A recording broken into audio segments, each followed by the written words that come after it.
பொதுவா சூரிய ஒளியோட வெப்பம் உயிர்கள் உருவாக உதவுறது மட்டும் இல்லாம அது கொஞ்சமா எக்ஸ்ட்ரீம் ஆனா உயிர்களை பறிக்கவும் செய்யுது. அதாவது கோடை காலத்துல ஏற்படுற அதிகப்படியான வெப்பம் இப்ப வரைக்கும் பல லட்சம் பேரை கொண்டிருக்கு. ஆக்சுவலா சூரிய ஒளியோட வெப்பம் எப்படி உயிர்களை பறிக்குதுங்கிறதையும் இந்த மாதிரி அதிகப்படியான வெப்பத்தால ஏற்பட்ட மிகப்பெரிய பாதிப்புகளோட சில வரலாற்று நிகழ்வுகளை பத்தி தான் அந்த வீடியோல பார்க்க போறோம். வாங்க வீடியோக்குள்ள போலாம்.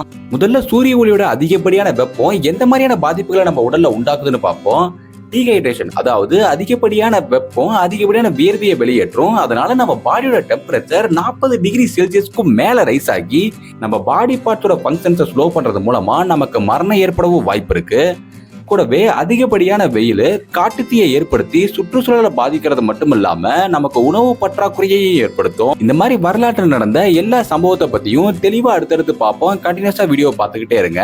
அதுல ஃபர்ஸ்ட் யூரோப்ல 1540 ஏற்பட்ட நிகழ்வு. இதையே நான் ஃபர்ஸ்ட் சொல்றேன்னு கேட்டீங்கன்னா, கிட்டத்தட்ட 9 மாசத்துக்கு மேல யூரோப் ஃபுல்லா வெயில் காலம் நீடிச்சிருக்கு. அதாவது பிப்ரவரியில இருந்து டிசம்பர் வரைக்கும். இதனால சென்ட்ரல் யூரோப்பியன் கண்ட்ரிஸான Germany, Switzerland, Netherlands and France மாதிரியான பெரும் நாடுகள்லயும் வறட்சி ஏற்பட்டிருக்கு. அது மட்டும் இல்லாம யூரோப்பியன் வரலாற்றிலேயே இப்போ வரைக்கும் மிக கம்மியான மழைப்பொழிவு ஏற்பட்டதும் அந்த வருஷம் தான். இதனால நதிகள் வத்த ஆரம்பிச்சு விவசாயம் பண்றதுக்கு விவசாயிகளுக்கு தண்ணி இல்லாம போனது கூடவே சுத்தமான தண்ணி கிடைக்காதனால உணவு பற்றாக்குறையும் நோய்களும் பரவ ஆரம்பிச்சிருக்கு. இதனால அங்க பிறந்த மக்கள் எல்லாமே புலம்பெயர்ந்து வேற வேற ஊருக்கு போக ஆரம்பிச்சிருக்காங்க. கூடவே இந்த சம்பவம் ரொம்ப வருஷங்களுக்கு முன்னாடி நடந்ததால இதுல இறந்தவங்களோட எண்ணிக்கை துல்லியமா இல்ல. அடுத்ததா பார்க்க போறது 1783 சைனாவோட கேபிட்டல் சிட்டியான பீஜிங்ல ஏற்பட்ட அதிகப்படியான வெயில் தாக்கம். ஏன்னா அந்த ஒரு நிகழ்வுல தோராயமா 11,000 பேர் இறந்ததா சொல்றாங்க. ஆக்சுவலா அந்த ஒரு நிகழ்வுக்கு காரணம் அப்ப ஐஸ்லாந்துல ஏற்பட்ட லாக்கி எரிமலை வெடிப்பு. இந்த எரிமலை வெடிப்பால உலக அளவுல வானியல் மாற்றங்கள் ஏற்பட்டாலும் அதுல பெருமளவும் பாதிப்படுறது சைனாவும் யூரோப்பியன் கண்ட்ரிஸும் தான்.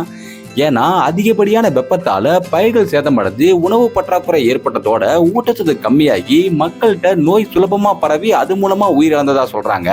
அடுத்ததா பார்க்க போறது கொஞ்சம் வருஷங்களுக்கு முன்னாடி 2010 ரஷ்யால உயர் அழுத்தத்தால ஏற்பட்ட அதிகப்படியான வெப்பத்தாக்கம்.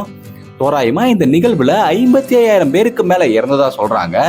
அதாவது ஜூலை அண்ட் ஆகஸ்ட் 2 மாசத்துல ஏற்பட்ட அதிகப்படியான வெப்பத்தாக்கம் காட்டுத்தீயை ஏற்படுத்தி பல கிராமங்களை அழித்தது மட்டும் இல்லாம மாஸ்கோ புகையில முழுகினதா சொல்றாங்க. அது மட்டும் இல்லாம வழக்கம் போல பயிர்கள் வறட்சினால பாதிப்படைஞ்சு உணவு பற்றாக்குறையும் பொருளாதார இழப்பும் ஏற்பட்டிருக்கு. இதுல இறந்த பெரும்பாலானவங்க வெப்ப காய்ச்சல் மற்றும் காற்று மாசுபட்டதால சுவாச காலர் பிரச்சனைனால இறந்ததா சொல்றாங்க. அடுத்தது 2003 யூரோப்ல ஜூன்ல இருந்து ஆகஸ்ட் வரைக்கும் ஏற்பட்ட அதிகப்படியான வெயில் தாக்கம். இந்த ஒரு நிகழ்வுல 70,000 பேர் இறந்ததா சொல்றாங்க.